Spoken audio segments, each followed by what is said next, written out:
It is 11:39. You are listening to the Mid Morning Talk on Salam Media with me, Mari Makwanda, and I'm going to be chatting to a student of Tshwane University of Technology, Aysha Ramatena, who's going to be sharing her experience being a Muslim student at the Tshwane University of Technology. We're going to call it TUT, and the challenges that she faces as a student being at a minority, rather being a minority at such an institution.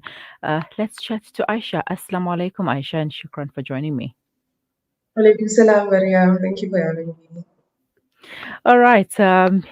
Being a student at a TUT, let us start there. I mean, what's it like? I mean, we know that other universities, your tax and your vets and your UJs, etc., are are out there with the Muslim students. They have Muslim student bodies, etc. You know, they're doing the things.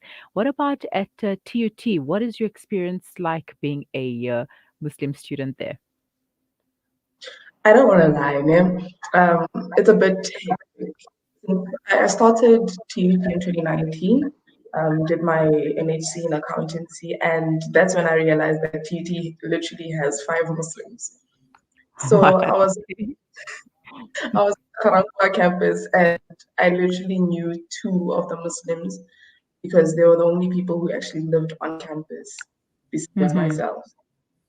And along the years, I thought I'd meet a lot of Muslims or at least have a structure that I'd be under, like MSA, Muslim Students Association. But there's nothing like that at TUT. And it's a bit sad because I always have to prove a point to people. As soon as they ask me, why are you always wearing a scarf? I have to explain that it's the hijab. So I always have to cover my hair.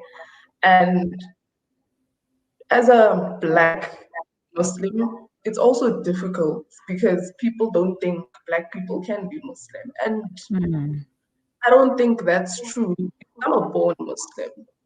I don't know anything else besides Islam, but Mm-hmm. I always have to explain myself. I went to a Muslim school in Rustenburg, Nurullah Muslim school, and then as soon as I got to high school, I had to go to a school that wasn't actually Muslim based. So I was one of the two Muslims there. So I still had to prove a point there. And I thought maybe going to a high institution like TUT was going to be a bit better. People would be a bit more welcoming, but it seems like a challenge each and every day. Mm. So I think like being a black Muslim in South Africa, you're always going to have to explain yourself whether you want to or not. It's something that people find very peculiar, and they require explanation and understanding. So this is one of the challenges of being a black Muslim in South Africa. Now, why do you think it's the case that there are so few Muslim students at TUT?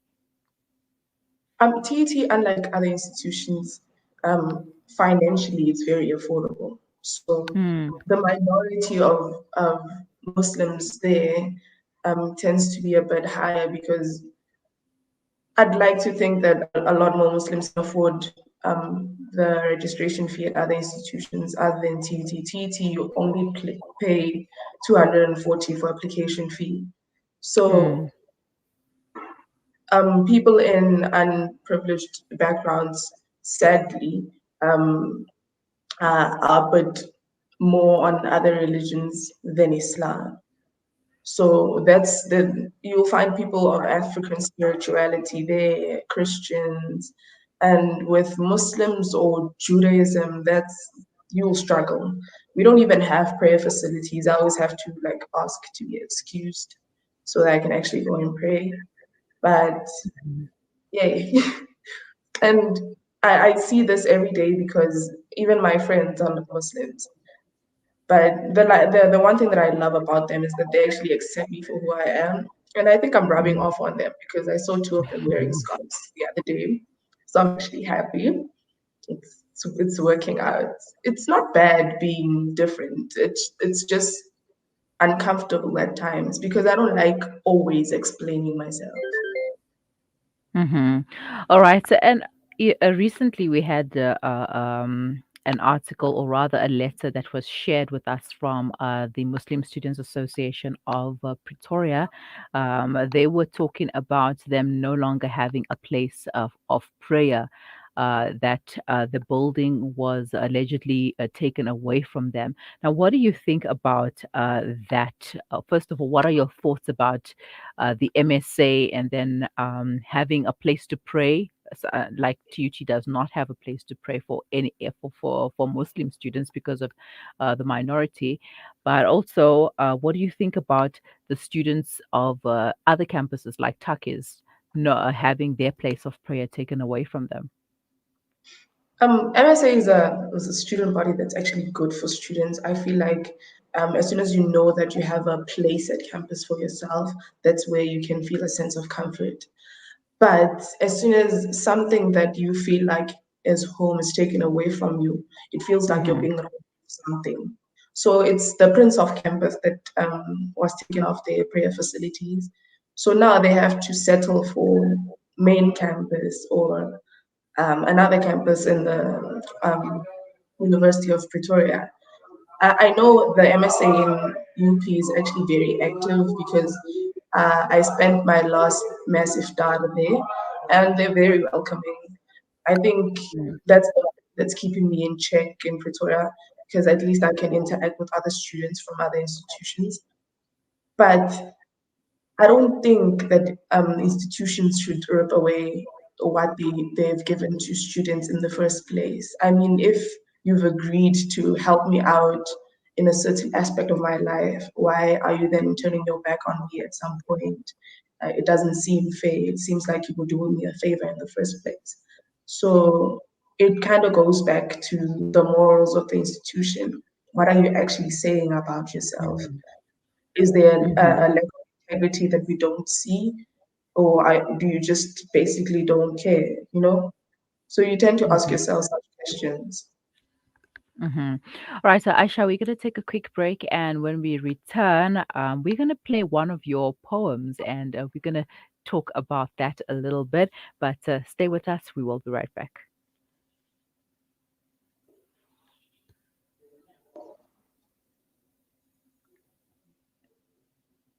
And confirmed all transactions. Those times are over. Welcome to Libertas Group, a blockchain development company boasting an ecosystem that continually redefines the way we do business. Our blockchain is decentralized, making it immune to hacking or alteration, putting the power back in your hands with no middleman so you can focus on the growth of your business. Libertas, the simplest investment choice you'll make. This Eid, many refugees will be unable to afford meat to feed their families. That's why the Al Imdad Foundation's Fresh Cut Kuribani project allows you to share your sheep with Syrian and Palestinian refugees and other needy families. Share your Kuribani for 3,650 Rand, which includes slaughter, slicing, packing and distribution under the personal supervision of the Al Imdad Foundation's team. Share your Kurabani today. Donate online at alimdad.com or call 0861 786 243 for more information.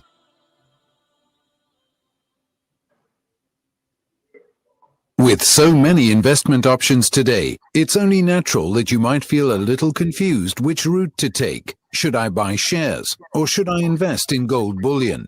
Randery Jewelers now brings you the Zahab coin, an alternative to the Kruger Rand. The Zahab coin, a solid wealth protector in its purest form of 24-karat gold, is the safest way to protect your wealth. So don't just sit there and watch your paper money depreciate. Change to gold. Call Randery Jewelers now at 031 202 4701 or visit www.rjcoin.co.za, situated at 151 Essenwood Road, Musgrave, Durban. Randery Jewelers, the family name you can trust. Perform Kurbani on behalf of a loved one. Simply visit us at sanzaf.org.za to purchase your share. Africa 750 Rand, and South Africa 1,980 Rand per share. With every kurbani, 15 Rand will be donated towards the Masjid Waqf. Call us on 011 834 6046 for more information. Sanzav, changing lives through development and relief. Listen to something fresh. Listen to Salam Media. Welcome back. You are listening to the Mid Morning Talk on Salam Media with me, Mario Makwandet. We have a poem by Aysha Ramatena. Let's listen to this.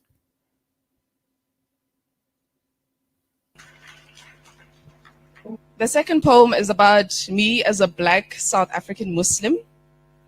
So I'm going straight into it. Assalamu alaikum. Dumelang.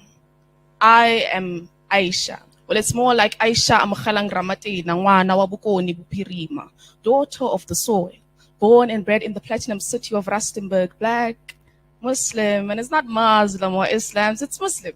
Not that hard to say, or dangerous as the media portrays it to be. It is peaceful, my way of life. And I'm sick and tired of walking down the streets and being afraid that South Africa's xenophobic attacks may one day lead to my demise. And I've heard it all, that racism does not exist, but people don't hesitate to end their sentences with, "You're so articulate for a black girl." Well, I am sorry, but that's not really a compliment.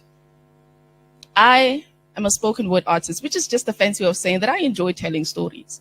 What I love about what I do is that no matter how scared I am, people still listen to me. They connect, they relate, and they're intrigued by my stories. Spoken word has made me unapologetic. It has taught me to voice my opinions without asking for permission, and to some extent, it has made me Aisha. It handed me my voice in a country whereby, depending on who you ask, I was too much of something and not enough of others. I was simultaneously too black or not black enough, too Muslim or not Muslim enough. I was weird, out of place, and not completely your average Kasi girl. But I found my place in all of that, and I have heard it all. And I have heard it all, that racism does not exist. But people don't hesitate to end their sentences with, "You're so articulate for a black girl." And then I come back to this. To the gentleman, no, it's not a pickup line. No, you cannot feel my skin. No, you cannot touch my hair.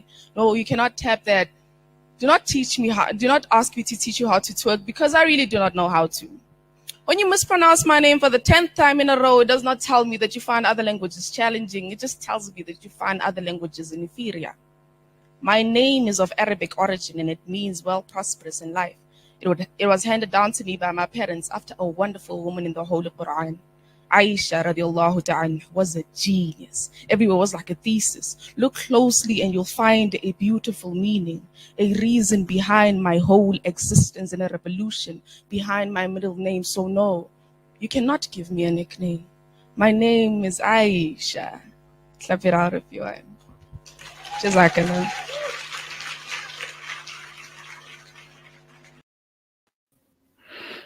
Beautiful poem there by Aysha Ramatena.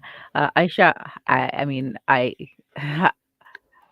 must just say that I know exactly what you meant there in the poem, because I resonate with that. Not just always having to explain yourself.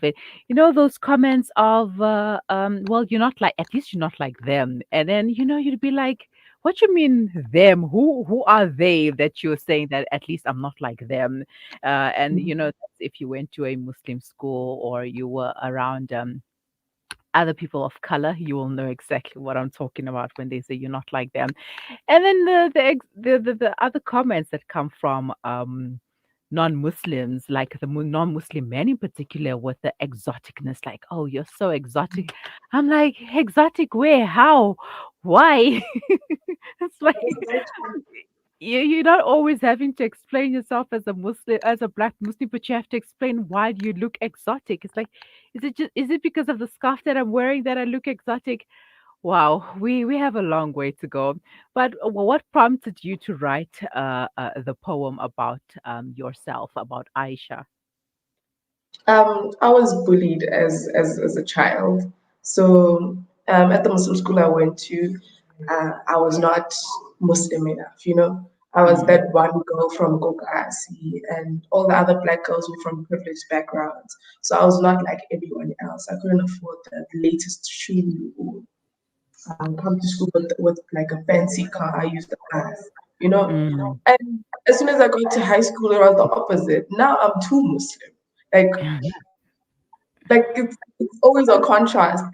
I always have to constantly explain myself depending on where I am. So I decided to just write my feelings down because that's what got me into poetry in the first place. I wanted a safe space where I could write and not feel judged. And then I started writing, and then I saw this TED talk by Hamda Yusuf, and then she was talking about being a Somali Muslim in America, and then Mm. that's where I got the inspiration from. So it was basically a response poem to that specific TED talk, and then the first time I recited it was at a talent show at TUT, and then I won the talent show. I was like, okay, so that means I'm actually doing something worth listening. So I just perfected it as time went on, and I'm glad that that's the one thing that can explain myself to people because like I said, I always have to explain myself. But if I recite the specific poem, then it answers every question that is on people's minds. Hmm. Well, a beautiful poem there indeed, and congratulations on winning that poetry competition. Who would have thought just explaining yourself in a poem would actually win you something? What would you like to tell our viewers, our listeners, anybody who's watching and listening? What would you like them to know about being a Black Muslim in South Africa? One thing that I like doing is making sure that if you do not have the right answers to a specific question about someone's faith or the way they live, the best thing you could do is go to that person and ask them. Mm. Because I always tell my non-Muslim friends, if you want to ask me anything about Islam, feel free. Make sure that it's not offensive the way you put it, but even if it is, I'll correct you in the right manner. Because the one thing that I'm avoiding is people jumping into conclusions about my faith and the way I live, Mm. people saying that Islam expresses terrorism, those are things that do not sit well with my soul. So I'd rather have you ask that uncomfortable question and I'll answer you in a proper way, then everything will be fine. Muslims don't mind questions because we get them in anyway. So I Mm. think a question is much better than a comment because now you're showing me that you're actually interested in knowing more about me and my faith. So that's Mhm. the message that I like to keep across. So, if you see a Muslim and you don't have any idea of what they are, uh, uh, or if you would like some information, then ask. It's as simple as just going up to the person and asking. And when you are in a public space, public transport, you'll hear the weirdest comments. People will say the nastiest things until you look at them and then you ask them the question, like, okay, is there something that you would like to know? Uh, yeah, we've we've got a long way to go as a South African Black Muslim, especially when it comes to explaining ourselves to people around us. But like you said, we don't mind. I actually don't mind interacting with anyone as long as they ask. They ask you the questions, and it doesn't come across as condescending as well. It doesn't come across as them looking for ways to make more fun of you, and we get that as well. But yeah, I guess it's part of life. Aisha, shukran so much for your time, for chatting to us, and also for allowing us to share your poem with our viewers. Jazakallah for having me. All right. Have a Bye. wonderful day. Assalamu alaikum. All right, Aisha Ramatena sharing with us what it's like being a Black Muslim student at a institution like TUT, the challenges, etc.